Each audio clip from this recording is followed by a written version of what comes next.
எல்லாருக்கும் வணக்கம். இது நம்ம குகன் டாக்ஸ். இன்னைக்கு நம்ம என்ன பார்க்க போறோம்னு பாத்தீங்கன்னா 2025 கடைசியா ஒரு படம் ரிலீஸ் ஆச்சு. அந்த படம் தான் சிறை.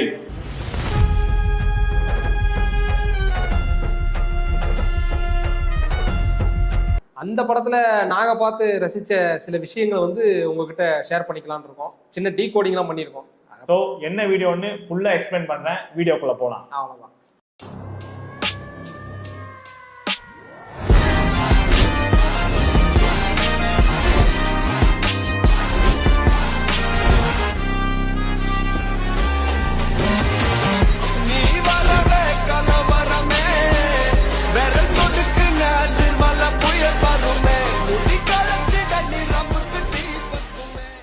ஃபர்ஸ்ட் இன்ட்ரோடக்ஷன் ஷாட்டே பாத்தீங்கன்னா ஒரு பஸ் ஸ்டாண்ட்ல இருந்து ஆரம்பிக்குதுங்க.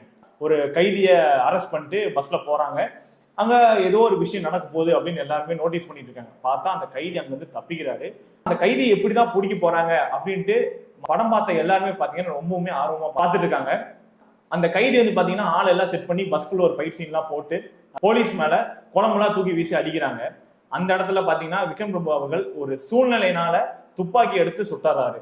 அந்த சீன் உண்மையாலுமே அந்த சீன்லயே நம்ம படத்துல உட்காந்துட்டோம்.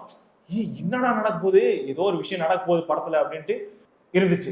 இந்த சீன் எதுக்கு வச்சாங்க படத்துல, எதுக்கு ப்ரோ வச்சாங்க? நம்ம ஒரு கைதி அங்க கூட்டு போறாங்க. பப்ளிக் ஏதாவது ஒரு பாதிப்பு ஏற்படுமோ அப்படிங்கிறதுக்கோசரம் அந்த போலீஸ் அந்த இடத்துல அந்த தாக்குதல் இடத்துல அது அந்த அவருக்கு சரின்னு பண்ணதுனால அந்த தாக்குதல் நடத்தினாங்க. அவர் மைண்ட் செட் படி சொல்லிட்டாரு. நான் பார்த்த வரைக்கும் என்ன நடந்துச்சுன்னா, கேரக்டரை இன்ட்ரடியூஸ் பண்ணியிருக்காங்க. இந்த கேரக்டர் இப்படிதான் இருப்பாரு. அதாவது என்னன்னா நேர்மையா இருக்கிற ஒரு அதிகாரி அப்படிங்கிற மாதிரி காமிச்சிருக்காங்க. கரெக்டா? அதாவது என்னன்னா பப்ளிக் எதுவா இருந்தாலுமே அந்த இடத்துல அந்த கைதி எதையும் மீறி தப்பிச்சு போயிடக்கூடாது. அப்படியே தப்பிச்சு போனாலும் பின்னாடி வர போற பாதிப்பையும் அவங்கதான் பார்க்கணுங்கிற ஒரு சூழ்நிலை. அப்போ துப்பாக்கி எடுத்து போட்டுறாரு தலையிலேயே. சரியா? மெயினா இன்னொன்னு என்னன்னு பாத்தீங்கன்னா, போலீஸ் கேரக்டர் பாத்தீங்கன்னா ரியலா இப்போ ஒரு போலீஸ்காரங்க எப்படி இருப்பாங்க அப்படிங்கறத அந்த படத்துல உண்மையாவே உடைச்சிட்டாங்கன்னு தான் சொல்லணும். போலீஸ் இப்படிதான் இருப்பாங்களா? நிறைய பேர் நல்லவங்களும் இருக்காங்க, கெட்டவங்களும் இருக்காங்க. நம்ம அதை டீட்டெயிலா பேச தேவையில்லை. கொலை பண்ணா இப்படிதான் கையில விலங்கு போட்டு நடு ரோட்ல இழுத்துக்கிட்டு போவோம். இதெல்லாம் கொலை பண்றதுக்கு முன்னாடி யோசிச்சிருக்கணும். மூடிட்டு தூங்கு. இதுல வர விக்ரம் பிரபு கேரக்டர் ப்ரெடிக்ட் பண்ணவே முடியாது. ஏன்னா இந்த மனுஷன் நேர்மையா ஒவ்வொரு விஷயமும் நேர்மையா தான் பண்றாரு. ஆனா போலீஸ்குள்ள இப்படியும் இருப்பாங்க அப்படிங்கிற மாதிரி சில காட்சிகள் அந்த படத்துல நல்லாவே இருந்துச்சு. என்னன்னா அவங்க எஸ்கார்டுக்கு கூட்டு போகும்போது அந்த கைதியா கூட்டு போற அந்த பையன் கிட்ட நடந்துக்கக்கூடிய ஒரு விதம் ஒன்று இருக்கும். அந்த பையனை காட்டும் போது எடுத்தோன்னா அந்த பையனை காட்டும் போது இந்த பையன் யாரையோ ஃபாலோ பண்ணியிருக்கான், இந்த பையனுக்கு பின்னாடி ஒரு பெரிய பேக் ஸ்டோரி இருக்கு அப்படின்னு நிறைய பேர் நினைச்சிட்டு இருந்தாங்க. பட் அந்த பையனோட மேனரிசம் எல்லாம் பார்க்கும்போது நமக்கே ஒரு மாதிரி என்னடா இப்படி பண்ணிட்டு இருக்கான், இல்ல போலீஸ் ஏதோ அடிச்சு தூக்கிட்டு போயிடுவானோ அப்படிதான் எல்லாம் படம் பார்க்கும்போது அப்படிதான் பார்த்துட்டு. அந்த பையன் கிட்ட நடந்துக்கிற விதம் போலீஸ்காரங்க எப்படி இருக்குன்னா, வாடா, போடா, என்னடா அந்த மாதிரி என்ன காசு இல்லையா அவன்கிட்ட அப்படிங்கிற மாதிரி ஒரு மாதிரி திமிராவே பேசுவாங்க.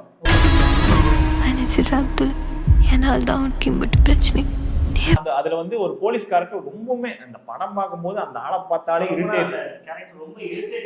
அதான் அந்த போலீஸ்காரனை பார்க்கும்போதே என்னையா நீ என்னையா பண்ற, நீ உன்னாலதான் இவ்வளவு பிரச்சனை அப்படிங்கிற மாதிரி அந்த ஆளை பார்த்தாலும் ஒரு இரிட்டேட்டிங் ஆயிடுது. அதுதான் கேரக்டர் ஸ்கெட்ச். இப்ப நம்ம இங்க இருந்து திட்டணும். ஒரு படம் பாக்குறோம்னா ஸ்கிரீன்ல அவர் அப்படி பண்றாருன்னா நம்ம அவரை திட்டணும். அதுதான் கேரக்டர் ஸ்கெட்ச். அந்த இடத்துல டைரக்டர் பக்கா ஒர்க் பண்ணிருக்காரு. அதான் விக்ரம் பிரபு அந்த பையனை ஹோட்டலுக்குள்ள கூட்டு போவாங்க.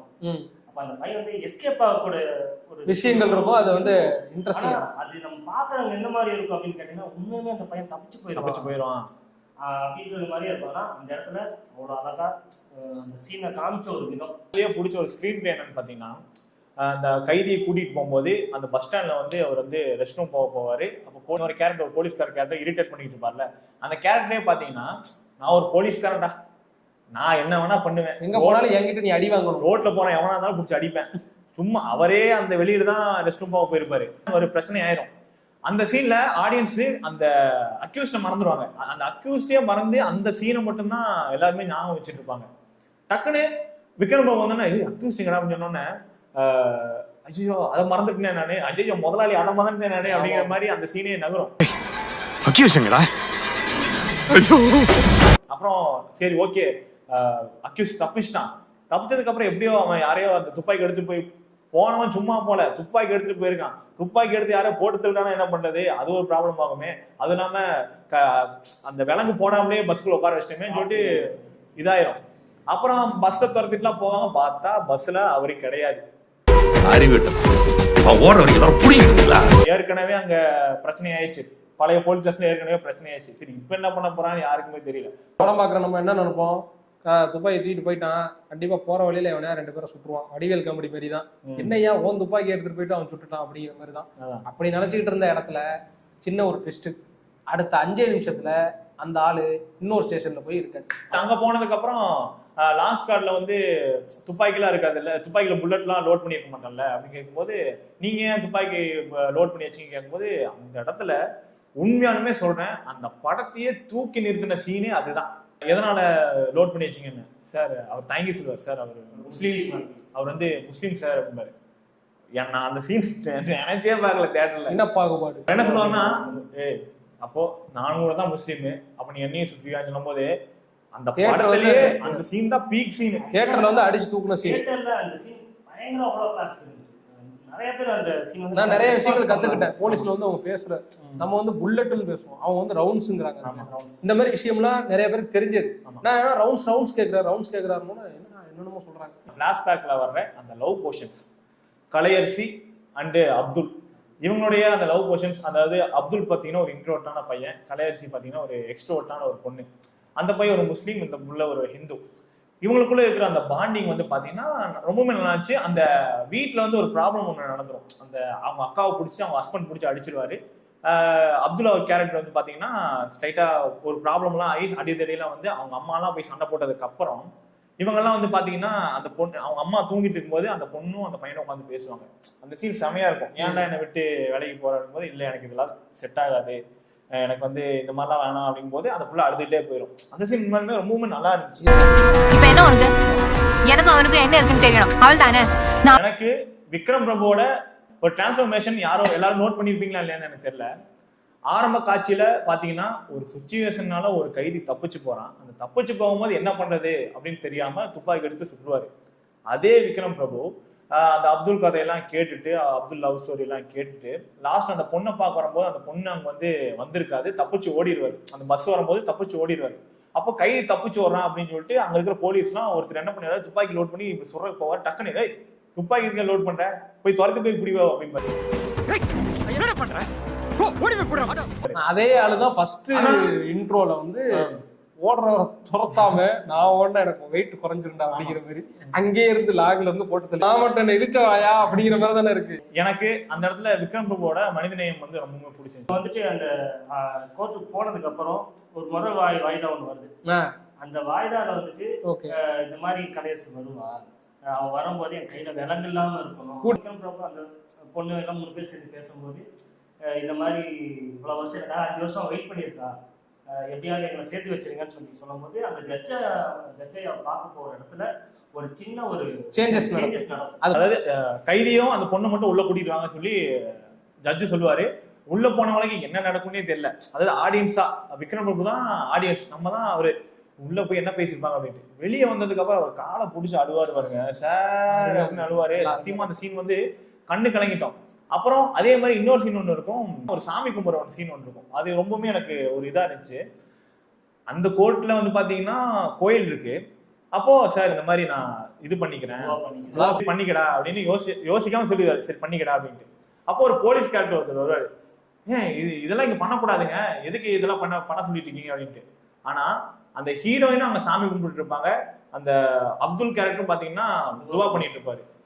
அதாவது எம்மதமும் சம்மதம், அதுதான் அதுக்கான வந்து எல்லா சாமியும் ஒண்ணுதான் அது அப்படிங்கிறத அங்க அந்த இடத்துல தெளிவா காமிச்சிருந்தாங்க. நான் கடவுள் இருக்குன்னு நம்புற அந்த பொண்ணு, இவங்க வந்து தொழுறத கரெக்டா கடைபிடிக்கிற ஒரு பையன். ஆனா நடுவுல எதுக்குமே சம்பந்தம் இல்லாத ஒரு ஆள். ஒரு சீன்ல என்ன சொல்லுவாரு, நீ வேண்ட கடவுள் வந்து எனக்கு எந்த ஒரு கஷ்டத்தையும் கொடுக்கல, நான் ஏன் அவங்கள போய் டிஸ்டர்ப் பண்ணணும். இல்ல அந்த சீன் நல்லா இருக்கும்னா, அதாவது என்னன்னா அதுதான் நடுநிலைத்தன்மை தானே. கடவுள் இருக்காரு இல்லங்கிறது வேற. ஆனா வந்து அவங்க எந்த கஷ்டமும் எனக்கு கொடுக்கணும், நான் போய் அவங்கள டிஸ்டர்ப், இது யோசிக்கிற மாதிரி. அந்த சீன் வந்து பாத்தீங்கன்னா அந்த பொண்ணு கோயிலுக்குள்ள போகும். சார் நீங்க வரலையா சார்? நீ போயிட்டு வாமா. ஏன் சார் நீங்க சாமி கும்பிட மாட்டீங்களா? அப்பெல்லாம் இல்லம்மா, இந்த சாமி எனக்கு எதுவும் கஷ்டம் கொடுத்ததில்ல. நான் எதுக்கு போய் அவங்கள தொந்தரவு பண்ணிக்கிட்டேன்? நீ போய் கும்பிட்டு வா. அவங்களுக்குலாம் இந்த சீன் வந்து ஒரு தரமான செருப்படி கொடுத்துச்சு. கிளைமேக்ஸ் வந்து அந்த பொண்ணு வருது, அந்த பொண்ணு எப்படியாச்சும் வந்துடும் அப்படிங்கிற மாதிரி. ஏன்னா அந்த பொண்ணையும் அவன் பார்த்துருவான். அதுக்கப்புறம் பாத்தீங்கன்னா அந்த பொண்ணு அந்த பஸ்ஸை விட்டு கீழே இறங்கும்போது பாத்தீங்கன்னா ஒரு ஆக்சிடென்ட் ஒன்று அங்க ஒன்று நடக்கும். அங்க இருக்கிற, அதாவது தியேட்டர்ல பார்த்துருக்க ஆடியன்ஸ் ஹிட், ஏன்னா ஒருத்தர் அந்த பொண்ணை பார்க்க போறான், ஒரு ஹாப்பி எண்டிங்கா படம் முடியும்னு நினைச்சிட்டு இருந்தோம். அந்த பொண்ணு செத்தே போயிடுச்சுங்கிற மாதிரி முடிவெல்லாம் பண்ணி அந்த கதையே கட்டி விட்டுவானுங்க. இவன் 10 வருஷத்துக்கு போட்டுருவாங்க. அப்துல் வந்து கதவாப்புல அப்படியே சார் சார் இவனை என்ன பண்ணுவானுங்க, எங்கடா ஓடுற அப்படின்னு சொல்லிட்டு பிடிச்சி எடுத்துட்டு போயிடுவாங்க. அப்போ விக்ரம் சார் வந்து தலையில கழிச்சுட்டு உட்காந்துருவாரு. என்னடா ஆச்சு, நம்ம இப்படி பண்ணிட்டோமே, சேர்த்து வைக்கணும்னு சொல்லி கடைசியில் இப்படி பண்ணிட்டாங்களேன்னு சொல்லிட்டு தலையில கழிச்சுட்டு உட்காந்துருப்பாரு. அவங்க வந்து ஒரு குரல் வரும், ஐயா பொண்ணு உயிரோடதான் இங்க இருக்குன்னு சொன்னா எனக்கு அப்படியே அக்கால ஓடி வாடா.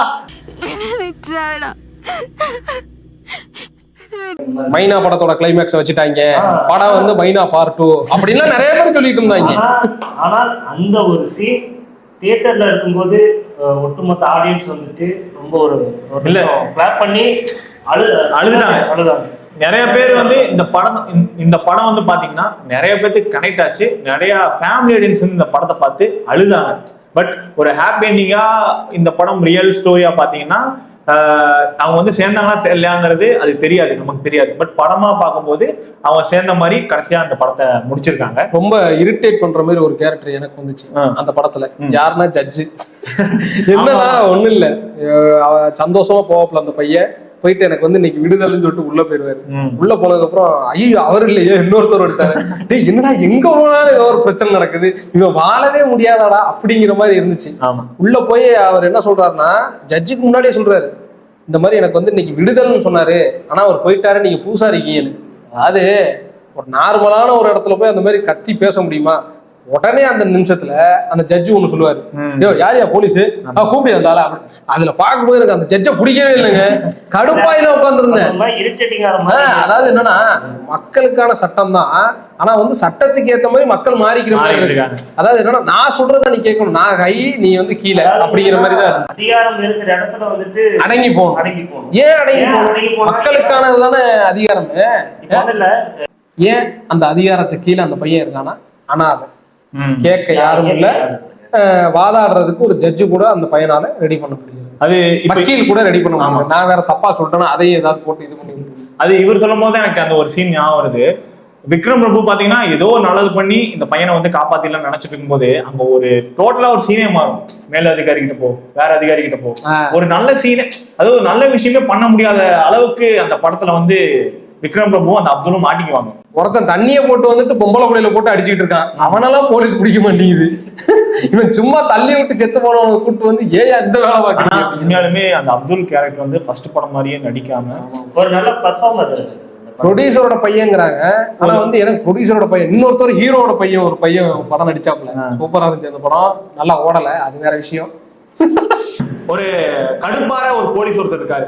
அவரோட கேரக்டர் எங்க ரிவீல் ஆகும்னு பாத்தீங்கன்னா, ஒரு பாருக்கு போவாங்க, அதாவது அந்த துப்பாக்கி கட்டு சுட்டுவாங்க, அந்த ஒரு ப்ராப்ளம்னால பாருக்கு போய் சரக்கு அடிக்கலாம் சொல்லிட்டு பாருக்கு போவாங்க. ஒருத்தர் சும்மா உட்காந்துட்டு தம் அடிச்சு புகை விடுவான். அந்த புகை ஒரு மூஞ்சிக்கு போய் எங்க உட்காந்து எங்கடா இது இருக்கு, அவன் திருப்பி ஏன்னா நீயும் சரக்கு அடிக்கிறதா வந்துருக்கிற, நீ என்னடா என்ன முடிச்சு கேட்கற.